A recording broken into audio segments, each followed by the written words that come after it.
On ne peut donner que deux choses à ses enfants, des racines et des ailes. C'est un proverbe yiddish. Alors aujourd'hui dans Ecclesia Magazine, nous allons parler de la pédagogie de la sexualité avec les enfants. Comment parler des questions intimes à ces jeunes enfants, leur expliquer avec simplicité et intelligence la sexualité, l'affectivité. Pour en parler, j'ai le plaisir de recevoir Inès Pellissier du Rossas qui publie chez Saint-Paul Éditeur « 10 mamans, d'où viennent les bébés ?» le guide des parents pour les enfants 3-8 ans. Inès Pellissier du Rossas, bonsoir. Bonsoir. Alors tout d'abord, il faut le préciser, vous enseignez à l'Institut de théologie du corps à Lyon. Alors première question, qu'est-ce que vous y enseignez à cet institut? Et qu'est-ce que cet institut?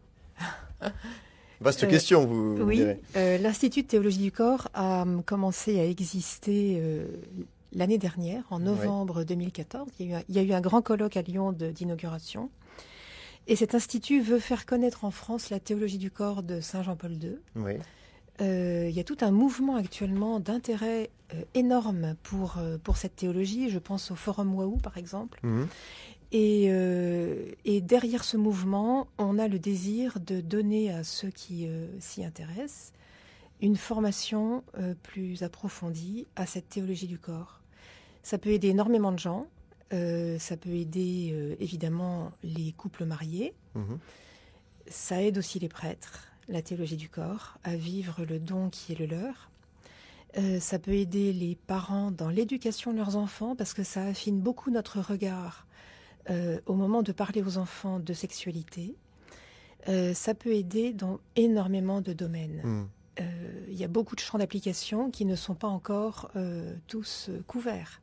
Et puis elle permet aussi finalement de parler sans embâche, avec simplicité de ces questions, de la sexualité, du rapport bien sûr au sein du couple, au sein de la famille. Il y a ce côté aussi finalement parler sans hypocrisie, avec toute simplicité. Ce qui est merveilleux avec cette théologie du corps, c'est qu'elle est aussi une théologie du cœur, si on peut dire. Elle touche le cœur, elle touche très profondément le cœur. Quand on suit Jean-Paul II, qui nous invite à essayer de revivre ce qu'il appelle les expériences originelles d'Adam et Ève au paradis terrestre, l'expérience de la solitude originelle, de l'unité originelle, de la nudité originelle, quelque chose en nous reçoit ces expériences, les rejoint en rêve, et notre cœur est touché. Et c'est de l'intérieur que la théologie du corps nous guérit. Et vous pensez que cette théologie du corps qui regroupe, je crois, des dizaines de textes de Saint Jean-Paul II, plus de 80, je crois, enfin c'est assez considérable, qu'aujourd'hui cette théologie du corps doit être mieux connue de tous et toutes, parce que précisément elle apporte un message novateur qui est à la fois spirituel, chrétien et en même temps dans son temps, qui parle à son temps. Ce qui me frappe énormément à travers mes conférences, c'est que je ne parle évidemment pas de la sexualité catho à des cathos, pour la bonne raison que la sexualité catho, juste, ça n'existe pas. Je parle de la sexualité humaine. Mais j'ai beaucoup travaillé sur les fondamentaux de la théologie du corps. Je ne prétends pas du tout me les être appropriés parce que je pense que c'est impossible. C'est trop riche, mais j'ai beaucoup reçu de cette théologie. Et je suis très frappée de voir que des personnes qui arrivent dans ces conférences, qui sont d'horizons parfois très différents, sont scotchées par ce qu'elles entendent. Et c'est pas ma personne, c'est vraiment le message de cette théologie. Alors, quelqu'un avait fait la réflexion à Jean-Paul II un jour, il y a donc 30 ans ou plus, quand il parlait Place Saint-Pierre, qu'il donnait l'une de ses catéchèses de théologie du corps, et quelqu'un lui avait dit « Mais vous savez, très Saint-Père, ils n'y comprennent rien ». C'est vrai que c'est ce que Yves Semen me disait, c'est qu'il y avait un côté un peu compliqué parfois à comprendre. Alors, oui, et Jean-Paul II avait répondu à ça, oui, ce n'est pas grave, ce n'est pas pour aujourd'hui, c'est pour plus tard. Et ce plus tard, c'est aujourd'hui. C'est vraiment maintenant qu'on nous dit, par exemple, qu'un homme et une femme, c'est rigoureusement la même chose. Maintenant qu'on veut parler aux enfants de sexualité, mais qu'on oublie juste de prononcer le mot amour, c'est quand même étonnant. C'est maintenant qu'on a besoin de réentendre, au fond de notre cœur, ce que c'est que l'amour, justement. Du coup, cette théologie du corps vous a inspiré pour écrire vos ouvrages, parce que effectivement, ce dernier dit Maman, d'où viennent les bébés, qui est un petit guide destiné donc aux parents, à l'éducation affective de leurs enfants en bas âge. Mais avant cela, vous aviez votre premier ouvrage paru, je crois, en 2006, S'il te plaît, parle-moi de l'amour. Donc il y a cette théologie du corps, on la retrouve dans tous ces ouvrages.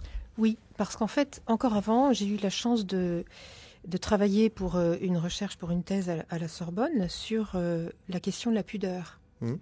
Et j'étais inspirée dans cette recherche par la théologie de la pudeur de Saint Jean-Paul II, qui est présente dans la théologie du corps.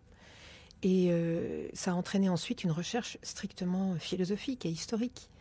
Mais c'était passionnant pour moi de creuser sur le plan humain, de voir, de constater que ce que la théologie du corps nous révèle de l'homme, on le touche dans l'histoire, dans le temps et dans l'espace. Alors, pour revenir sur l'actualité, votre livre, votre ouvrage, cet opuscule assez de quelques 70 pages, dit Maman, d'où viennent les bébés, pourquoi avoir voulu faire un ouvrage, d'avoir voulu faire un livre destiné aux parents et surtout pour des enfants en bas âge? Parce que c'est vrai qu'on peut se dire, parler de sexualité à des enfants de 3, 5 ans, 6 ans, ça peut paraître dérisoire.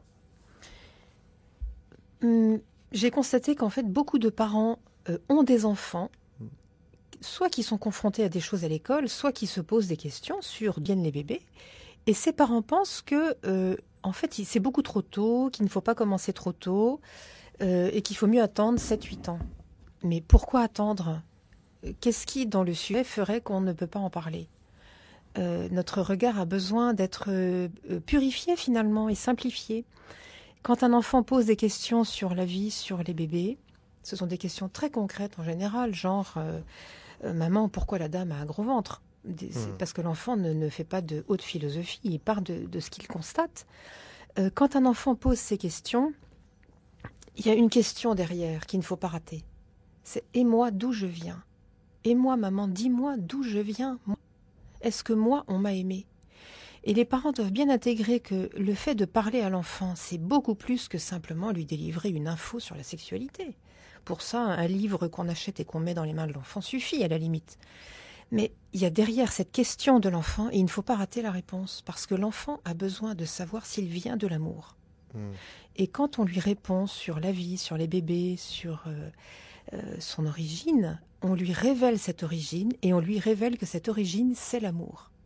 Et l'enfant a besoin d'être enraciné dans l'amour, pas simplement pour comprendre d'où viennent les bébés, mais pour sa vie future. Il a besoin de savoir que sa vie vaut la peine d'être vécue, qu'elle a du sens parce qu'il vient de l'amour. C'est ça qui est derrière la question. Et c'est ça qu'on ne voit pas quand on croit que déléguer cet aspect à des experts, des intervenants extérieurs à l'école, par exemple, c'est neutre. Ce n'est pas neutre, parce qu'ils pourront donner une info sur la sexualité. Elle sera peut-être bien donnée d'ailleurs. Mais qui mieux que les parents peut répondre à la question de l'amour, de l'origine de l'enfant? D'ailleurs, vous le dites, la famille reste le lieu naturel de l'éducation dans l'amour. Oui, et j'ai été contente d'entendre, vous savez, le pape François dans toutes ses catéchèses sur la famille. Il y en a une dans laquelle il dit très explicitement, « Parents, revenez de votre exil. Ne laissez pas des personnes extérieures prendre votre place auprès de vos enfants. Revenez de votre exil. » Simplement, les parents sont partis en exil parce que ils n'ont pas reçu eux-mêmes de transmission souvent. Donc ils ont beaucoup de bonne volonté, mais ils ne savent pas faire. Et comme à l'école, on a bien vu que les parents ne savaient pas faire, l'école s'est mise à faire l'éducation affective et sexuelle en faisant appel à des intervenants extérieurs qui peuvent être de très bonne volonté, mais qui prennent la place des parents objectivement, et du coup les parents se sentent disqualifiés et n'osent plus parce que eux, ils ne sont pas experts. Et qui peuvent aussi, dans certains cas, avoir une vision de la sexualité qui est on peut dire, à mille lieues de ce que peut être la vision positive de l'Église de la sexualité, de l'amour, je dirais. Oui, mais même sur un strict plan humain, quand vous parlez de sexualité en oubliant le mot amour, c'est quand même ennuyeux. Parce que la vie sexuelle entre l'homme et la femme, c'est une question de relation. De relation. Et donc, derrière la relation, il y a justement tout ce jeu de de l'amitié, de l'amour, de l'affection, de la tendresse, et tous ces aspects font partie de l'amour, et la sexualité permet de montrer l'amour grâce au corps. C'est ça le sens du corps, et c'est ça que Jean-Paul II nous a redit. Le corps est bon, le corps est beau, parce que le corps est ce qui permet de montrer l'amour, de donner l'amour. C'est dans la structure du corps d'avoir cette capacité, parce qu'il est masculin et féminin. C'est redonner aussi toute sa valeur au corps et sortir de ce poncif, je dirais, que de croire que effectivement l'Église catholique délivre un message assez austère, presque cathare sur le corps, en disant que le corps est une chose affreuse qu'il faut absolument mettre de côté. C'est vrai que cette théologie du corps aussi remet à l'ordre du jour, au goût du jour, le corps et la sexualité positive. Tout à fait. Et Jean-Paul II a réglé son compte au manichéisme, à l'hérésie cathare, au jansénisme finalement, qui nous a beaucoup touchés, au point que il peut y avoir encore en nous des traces de ça par certains aspects de l'éducation. Mais effectivement, ce qui est merveilleux avec une approche, l'approche de cette théologie du corps, c'est de redécouvrir déjà l'unité de la personne humaine entre le corps et l'esprit. Le corps, pour Jean-Paul II, n'est pas du tout, comme pour Platon, la prison de l'âme. Il y a une unité de la personne, et surtout, ce qu'il nous dit, c'est que dans notre être, ça n'est pas simplement l'âme qui est à l'image de Dieu, ce qu'on a dit pendant des décennies. En nous, dans l'être humain, ce qui est image de Dieu, c'est le corps. Puis l'incarnation, le Verbe incarné. Oui, mais même avant d'arriver à Jésus qui s'est fait chair, au Verbe qui s'est fait chair et Jésus est né, avant d'arriver à cette affirmation, le corps en lui-même a été créé, dit Jean-Paul II, pour manifester dans le monde visible l'insondable richesse de la communion des personnes qui existent en Dieu. Et ça, c'est dans le corps lui-même. Le corps porte l'image de Dieu. Finalement, ce qu'on pourrait dire, ce que des parents pourraient dire à des jeunes, à des plus âgés, pas des 3-8 ans, mais à des plus âgés, qui auraient envie de faire peut-être n'importe quoi avec leur corps et de l'utiliser, c'est la chose suivante. Utiliser le corps. La question n'est pas est-ce que c'est bien ou est-ce que c'est mal. Probablement, c'est pas terrible parce que le corps n'est pas une chose, c'est moi, c'est ma personne. Mais en plus, le faire, c'est dans le fond quoi? C'est une profanation. Parce que mon corps, c'est l'image de Dieu. Mon corps est quelque chose, et d'ailleurs le mot chose est tout à fait inadapté, mais on se comprend. Et il est sacré, c'est une image de Dieu. Et Jean-Paul II dit que le corps est le sacrement de l'amour. C'est ce qui permet de révéler dans le monde l'amour qui est en Dieu. Ça, c'était au paradis terrestre. Et puis et puis le paradis céleste, après il y a aussi les corps glorieux, il faut pas l'oublier, là aussi où les corps sont. Alors là, ce que vous évoquez aussi dans cet ouvrage, dit Maman d'où viennent les bébés, c'est que pour les 3-8 ans, il s'agit aussi d'instaurer le plus tôt possible finalement un dialogue décomplexé sur les questions du corps, les questions intimes, pour ensuite pas forcément arriver à l'âge adolescent où on vient voir son ado en essayant de lui parler, et là on se heurte à un mur finalement. Il y a aussi peut-être cette... Derrière le fait que les parents parlent aux enfants, il y a toute la question, il y a plusieurs questions. Déjà, il y a le respect de l'intimité de l'enfant. Tout ça est très intime. Donc, une dame qui parle à 20 enfants ne peut pas rejoindre chacun dans le respect total, même si elle le veut, de son intimité. Elle peut le blesser. Donc, il y a cet aspect-là. Mais...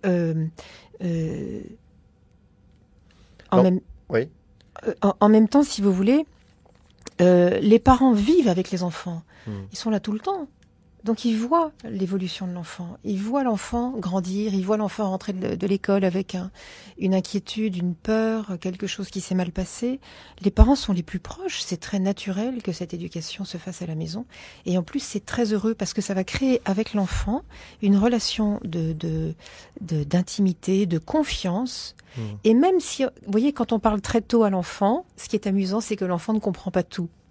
Et il y a cette histoire très jolie que j'ai beaucoup racontée et qui est maintenant assez connue, mais je ne résiste pas à l'envie de vous la raconter. On vous écoute. D'une petite fille, d'une de mes filles, à qui j'avais parlé. Nous nous étions mises toutes les deux pour être tranquilles et loin des autres enfants à l'écart dans notre chambre. Et à la fin, cet enfant me regarde d'un air totalement sceptique et me dit « Mais maman, tu es sûre que vous avez assez de place avec papa pour faire ça ici ?» Ça montre bien que l'enfant n'avait pas compris. Parce que pour un enfant, le désir, il ne sait pas ce que c'est, l'acte sexuel, il ne peut pas l'imaginer. Et donc il imagine, à partir de ce qu'il connaît, un truc très physique. Et pour faire de la gymnastique, on va au gymnase plutôt. Donc évidemment, la chambre des parents, ça ne paraissait pas adapté. Mais par contre, ce que cet enfant avait compris, c'était que sa maman pouvait parler de tout et que sa maman était bien au courant du sujet. Et qu'elle pourrait donc revenir vers elle. Et elle avait entendu que l'amour, c'est beau. Et ça, c'est très important. Alors, il y a aussi dans cet ouvrage un certain nombre de questions, les autres questions qui trottent dans la tête des enfants notamment. Alors, quelles sont les interrogations, les nombreuses interrogations que peuvent se poser les enfants? Il y en a un tas qui sont assez nombreuses. Et j'ai envie de vous demander également, est-ce que vous avez pioché dans votre propre expérience personnelle? Oui. Et puis, par exemple, je me suis souvenu que beaucoup d'enfants, ou certains enfants dans une fratrie, sont persuadés que eux, en réalité, ils ont été adoptés. Et que donc, ils seraient moins aimés. Et donc, évidemment, il y a cette question. Et puis, j'ai rencontré des parents qui ont des enfants adoptifs. Donc, une des questions, c'est la suivante. Cet enfant qui a été adopté, d'où vient-il? Il a besoin aussi d'un enracinement. Et c'est merveilleux de pouvoir répondre à l'enfant que cet enfant, surtout si c'est lui qui a été adopté en plus, que cet enfant vient de l'amour de ses parents biologiques qui l'ont conçu, qui lui ont donné la vie, il n'y a rien de plus grand, mais qui ne pouvaient pas l'éduquer et qui l'ont donc confié à des parents adoptifs et non pas abandonné. Et ces parents adoptifs, eux, eh bien, ils ont attendu l'enfant dans leur cœur, et ça dure, comme on sait, beaucoup plus longtemps que simplement 9 mois. Et donc, cet enfant-là, vous comprenez, vous allez, en lui parlant de cette façon, l'enraciner aussi dans l'amour, et le rassurer profondément. Alors, parmi ces nombreuses questions, là je prends au hasard, par exemple, un enfant de 5 à 6 ans dit « Maman, pourquoi les papas et les mamans ont-ils des bébés ?» Ça, c'est des questions que se posent les enfants de 5 à 6 ans. Parce qu'il y a des enfants qui entendent des choses et qui pensent qu'en fait, les bébés, c'est fatigant, ça fait du bruit. Vous savez, il y avait eu ce fameux jeu, là, le Tamagotchi, il y a quelques années. Ah oui, c'est vrai. Et donc, finalement, c'est une chose gênante. Vous voyez, il peut y avoir ce genre de choses qui traînent un peu dans les esprits. Donc c'est très important d'expliquer à l'enfant ce qu'il ne peut pas imaginer. C'est ce que c'est pour une femme et pour un homme de découvrir leur enfant. Le moment où on met l'enfant dans les bras, là, on devient vraiment plus pleinement parent de ses propres enfants. On les voit, on les touche et la relation se fait, l'amour se donne.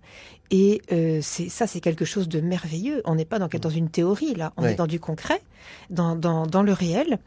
Et dans le réel, même si c'est fatigant d'avoir des bébés, c'est merveilleux. Et l'aspect merveilleux l'emporte complètement sur la fatigue. C'est important de le dire aux enfants.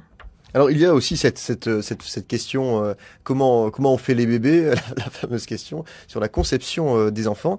Et là concrètement, justement pour parler concrètement, que répondre sans forcément passer par la fameuse cigogne qui dépose le bébé par la cheminée ou je ne sais où. Comment?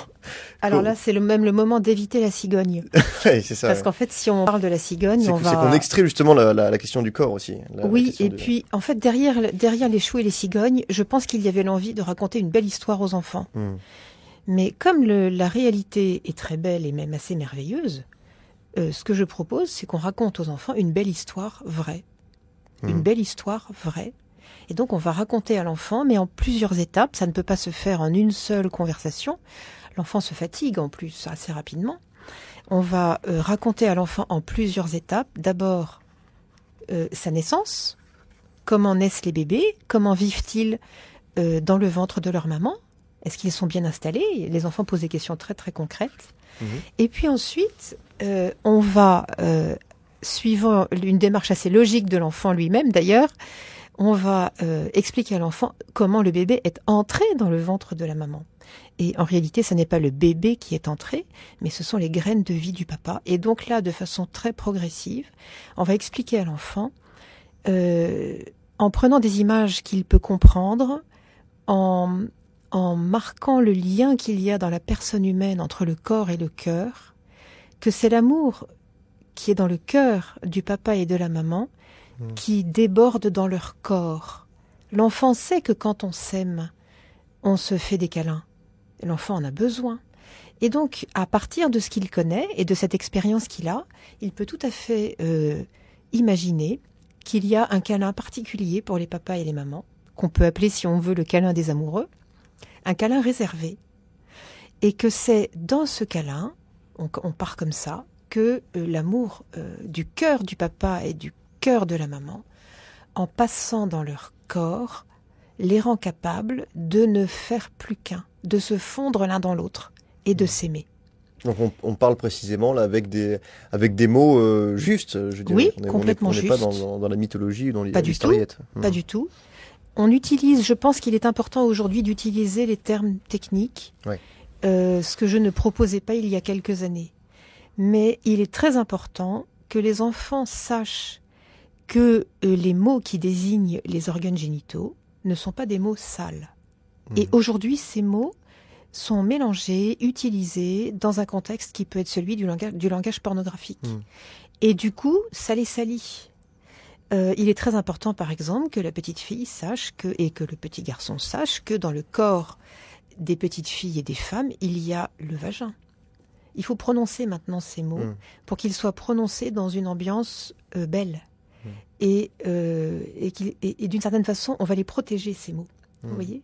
Il ne faut pas forcément rougir de la réalité, mais les employer justement, se réapproprier tout ce champ lexical. Hein. Absolument. Et c'est même d'autant plus important que ça n'est plus du tout évident aujourd'hui que le vagin a une fonction bien particulière dans le corps de la femme.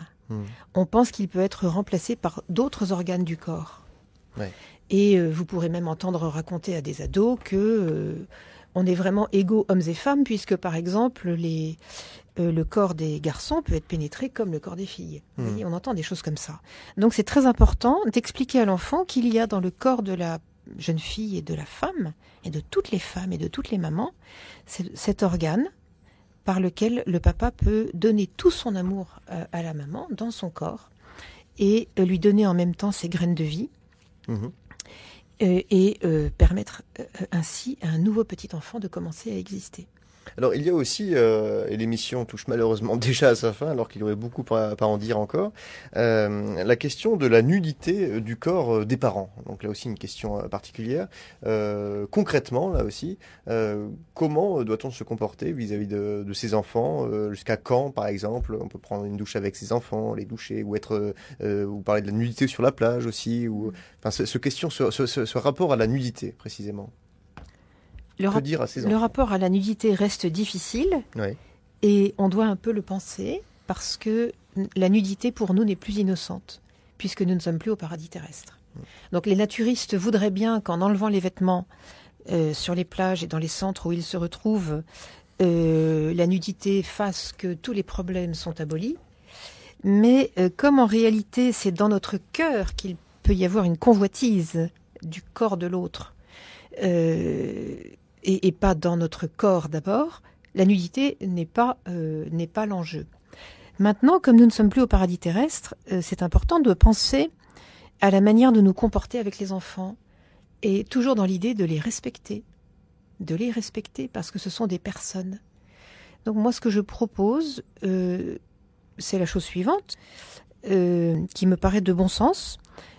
Quand l'enfant est tout petit, son regard n'isole pas encore, et on s'en rend compte, les parties sexuelles du corps de ses parents, de toute la personne, de tout le corps. Et donc il n'y a pas de trouble dans le cœur de l'enfant. Et donc on peut se promener devant l'enfant de façon simple et pas ostentatoire, dans la vie de famille.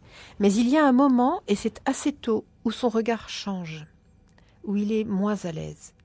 Et donc, à ce moment-là, quand on perçoit que son regard peut se faire curieux, à ce moment-là, il faut vraiment, par respect pour l'enfant, se rhabiller finalement. Ce serait quel âge, vous diriez 3 ans, par exemple? Oui, ça peut être 3 ans. À ce moment-là, l'enfant fait bien la différence sexuelle. Et puis, il y a aussi évidemment toute la question de l'influence de ce qu'il entend dès qu'il est socialisé à l'école, à la crèche. Voilà. Donc, il faut intégrer tous ces paramètres et s'adapter en conséquence. Merci beaucoup Inès Pellissier-Durossas. Et puis il y a encore de nombreuses questions qui sont effectivement traitées dans cet ouvrage. 10 mamans d'où viennent les bébés, paru chez Saint-Paul Éditions. Un guide à destination de tous les parents pour les enfants en bas âge, pour réussir à parler avec simplicité et spiritualité aussi à ces enfants de ces questions intimes. Merci beaucoup Inès. Merci.